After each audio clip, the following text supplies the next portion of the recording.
Chapter 189. While the human world remained busy discussing rankings, alliances, resources, and the upcoming World Tree blessing, deep beneath the Pacific Ocean, the demonic Sea Tribe was preparing for something entirely different. The enormous crystal plaza at the center of the Sea Tribe settlement swarmed with warriors. 66 selected participants stood in organized rows beneath the glow of countless underwater crystals. Every warrior had earned a qualification slot through the internal selection process. Each one represented the future generation of the demonic Sea Tribe. Ancestor Luca stood at the front. Her wrinkled face carried none of the excitement visible among human organizations. The old woman released a wave of pressure that silenced the entire plaza. She raised a hand and said, "Listen carefully." Her voice remained low, yet every warrior heard it clearly. She looked over the crowd. The human forces are currently celebrating. They are discussing treasures, inheritances, and opportunities. A mocking smile touched her lips. "Idiots." Luca slowly raised her hand. Several elders stepped forward carrying dozens of enormous storage conches. Unlike the human storage bags distributed by the Octopus Organization, these conches served as unique treasures of the demonic Sea Tribe. Each one utilized ancient methods passed down through generations. They possessed far greater storage capacity than ordinary equipment. The conches drifted through the water and landed beside each selected participant. The warriors attached them to their waists. Luca continued, "I don't care about treasures." Silence followed her statement. "I don't care about resources." More silence filled the air. "I don't care about inheritances." Several younger disciples looked surprised. Luca let her gaze turn cold. "What I care about is reducing human numbers." The atmosphere shifted instantly. Murderous intent bled into the water. "If you remove the human participants, the resources inside the World Tree naturally belong to our demonic Sea Tribe." The logic remained simple. It was brutal and effective. Several sea warriors smiled, for this sounded like a proper mission. Luca walked slowly before the gathered disciples. "The World Tree is large. It is very large. It remains large enough for accidents." The corners of her mouth curled upward. "They will be very unfortunate accidents." Many of the younger warriors grasped the implication immediately. No further explanation was necessary. The Sea Tribe had never been friendly toward human organizations. The upcoming World Tree event merely provided another battlefield. Eventually Luca stopped before three particularly powerful disciples. One was a giant warrior covered in blue scales. The second carried a pair of crescent-shaped blades. The third was a silent young woman with emotionless eyes. The surrounding participants straightened.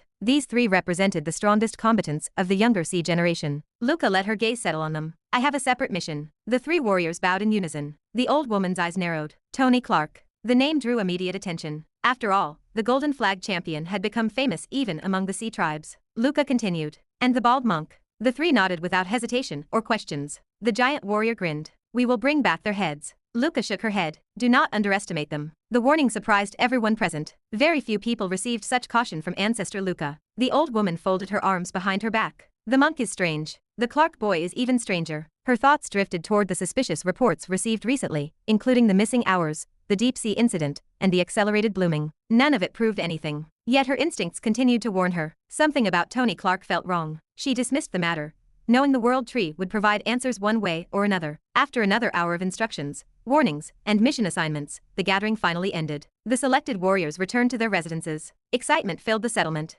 Tomorrow everything would begin. Soon only two people remained inside the Crystal Plaza, Luca and Elsa. The beautiful Sea Tribe genius stood calmly beneath the crystal lights waiting for the others to leave. Only then did Luca wave her hand to reveal a storage ring. Unlike the ordinary rings used throughout the martial world, this one was crimson and covered in ancient sea runes. Elsa's eyes widened slightly. "Ancestor." Luca tossed the ring toward her, and Elsa caught it. The moment her spiritual sense entered the ring, her breathing stopped. A jade manual rested inside. Its cover shimmered with ancient blue light as powerful fluctuations leaked from its surface. The title caused her heart to race. Ocean God's Phantom Tide Steps. Elsa's pupils contracted. This was a sky rank movement technique. It was not a fragment or an incomplete inheritance, but a complete sky rank movement art. Luca watched her reaction calmly. "Open it." Elsa obeyed and turned several pages. The deeper she looked, the more shocked she became. The complexity of the movements, transitions, and concepts far exceeded anything she had practiced before. Luca finally spoke. "This technique once belonged to a sea king." Elsa looked up as the old woman pointed toward a floating crystal container. Inside rested a crimson pearl the size of a human fist. It released terrifying fluctuations. The Red Sea Pearl. Elsa had heard stories regarding the treasure. It was a supreme cultivation resource available only once every several generations. Luca's expression became serious. "I want you to use it tonight." Elsa understood. The old woman was giving her an opportunity to transform before entering the World Tree. Luca's next words carried unmistakable expectations. "Master the first stage before tomorrow." Elsa nodded. The old woman continued. "Inside the World Tree, speed matters. You must get those seeds." Elsa remembered the ancient records of the true treasures of the World Tree, the seeds capable of changing destinies. Luca stepped closer. "I don't care who obtains inheritances, who becomes famous, or who wins battles. The old woman pointed toward the jade manual. I only care that you become the fastest person inside. A smile appeared on Elsa's face. She looked toward the title again, Ocean God's Phantom Tide Steps. Reading the name felt powerful, and the excitement inside her chest became impossible to suppress. Meanwhile, thousands of kilometers away, inside the Clark family estate, another cultivation session reached a critical point. Outside a heavily protected meditation chamber, Tony's personal servant Mary stood anxiously holding a communication device. She had arrived 3 times already and failed 3 times. The Academy had issued another summons regarding tomorrow's preparations for all selected participants. The problem was simple, for Tony was not answering. Mary stared helplessly at the sealed cultivation chamber. Young master. No response came from within. She knocked lightly, but nothing happened. She knocked again, but still, nothing occurred. Inside the chamber, Tony could not hear a single word. His entire consciousness had entered a strange state. Golden Buddhist symbols floated around him as ancient chants echoed endlessly throughout the room. The Buddhist Origin Relic Fragment obtained from the bald monk's reward had already merged halfway into his spiritual sea, bringing new insights every second. The fragment did not increase his cultivation. Instead, it strengthened his mind, tempered his will, and refined his spirit. At the same time, the dragon bone tempering pool granted by the system had transformed the chamber into a miniature dragon domain. Golden liquid covered Tony's body as ancient dragon runes moved beneath his skin. His muscles broke apart and reformed, and his bones released faint cracking sounds as impurities were expelled and replaced by increasingly powerful structures. The process should have been excruciatingly painful. Yet Tony remained completely immersed in cultivation, because he had already discovered something extraordinary. The Buddhist relic and dragon bone tempering pool were not conflicting. They were complementing one another. One tempered the body, and the other tempered the soul. The combination created results that neither reward could achieve alone. Hours passed and the night deepened.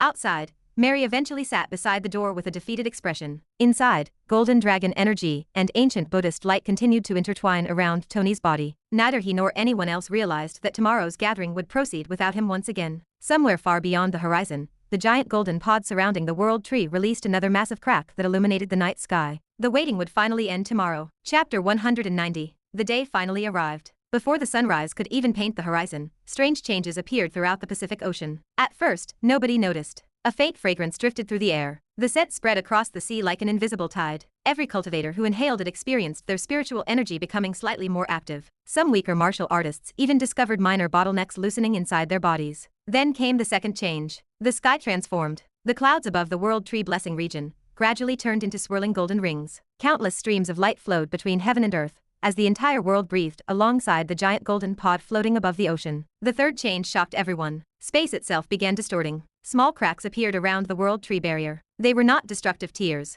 Instead, they resembled transparent mirrors constantly breaking and reforming. Every satellite monitoring the region immediately transmitted emergency reports. Every military fleet entered maximum alert. Every major organization activated emergency protocols. Because according to historical records, the blooming had begun. The giant golden pod suspended above the Pacific released wave after wave of ancient energy. Massive cracks continued spreading across its surface, while golden roots slowly emerged from within the fading shell. The world tree, humanity's greatest opportunity, was awakening. Warning sirens sounded throughout the surrounding exclusion zones. Military commanders issued new orders. Government observers activated monitoring equipment. News channels around the world interrupted normal programming. Every screen displayed the same image of the awakening world tree. The waiting was finally over. 1 hour later, the sea surrounding the world tree was crowded with experts. Massive warships floated across the ocean. Flying platforms hovered in the sky. Countless organizations occupied designated positions around the awakening tree. The strongest generation of the current era had arrived. 9 Lotus Academy occupied one of the largest floating platforms. Academy Master Da Vinci stood at the front with his hands behind his back, while several Academy elders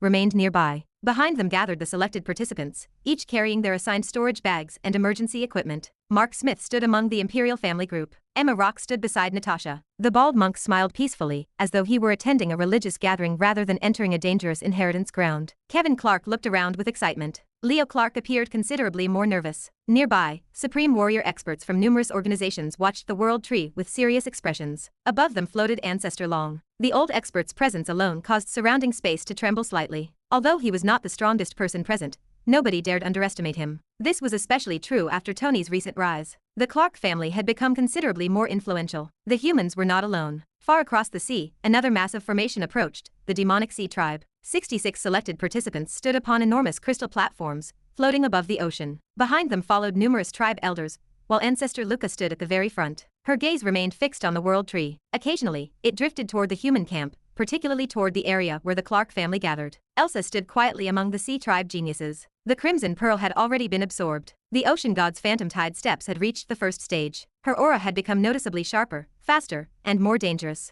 Several sea tribe participants instinctively kept their distance from her. Even they could sense the difference. The atmosphere continued becoming increasingly tense. Everyone understood the truth. The moment the barrier disappeared, the competition would begin. Hours passed as the world tree continued blooming. Its enormous branches stretched toward the heavens, while countless golden leaves illuminated the surrounding sea. Strange fruits could occasionally be seen forming among distant branches. Ancient runes drifted through the air. The fragrance grew stronger, while the distortions became more violent. Several elders monitored the barrier's condition. Eventually, one expert stood up suddenly and announced that it was weakening. Every gaze turned toward the world tree. The transparent barrier surrounding the ancient tree had begun fading visibly. The process was not rapid, yet everyone could see it. The final seal was disappearing. The excitement among the younger generation exploded. Many participants tightened their grips, while others activated movement techniques in advance. Some even began circulating spiritual energy through their bodies. Nobody wanted to lose the opening advantage. Da Vinci stepped forward, his voice spreading throughout the Academy group. He told them to stay calm. The excitement lessened. The Academy master stared toward the fading barrier. He remarked that this was the most dangerous moment, because the first ones entering were not necessarily the luckiest. Several participants frowned while others understood. The first wave often attracted the greatest dangers. However, nobody intended to retreat. Then, a distant roar echoed across the ocean. Everyone looked toward the sky. A military-grade warjet appeared above the clouds. The aircraft descended rapidly before slowing near the Academy platform. Several participants recognized the symbol painted across its surface, the Clark family. Many expressions became strange. The bald monk smiled. Even Emma turned slightly. The jet door opened and a familiar figure emerged. It was Tony Clark. The Golden Flag champion stepped onto the platform, as though arriving late to a family dinner rather than the most important event of the younger generation. A grin rested comfortably on his face. His hands remained inside his pockets. Everything appeared normal, at least initially. Then people noticed his eyes. Something was very different. Tony's cultivation had not changed significantly. His aura had not become overwhelmingly stronger. Yet, everyone felt the same thing: danger. The young man standing before them now felt less human. The sensation resembled standing before a sleeping beast that appeared relaxed and harmless, yet could become terrifying at any moment. Even Ancestor Long looked slightly surprised.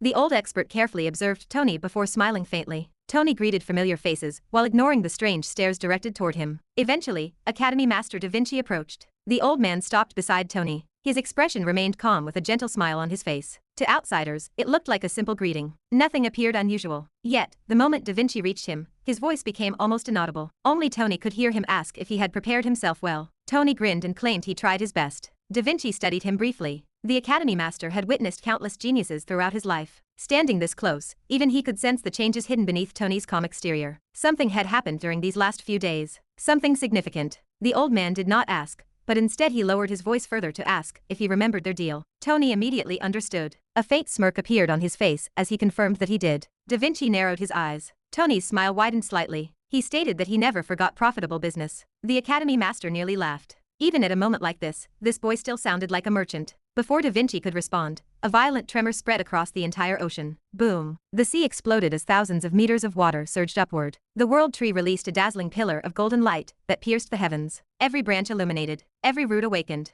To be continued. Hope you liked today's video. Join the community by subscribing and dropping a like. I'll be back with another update as soon as possible. See you then.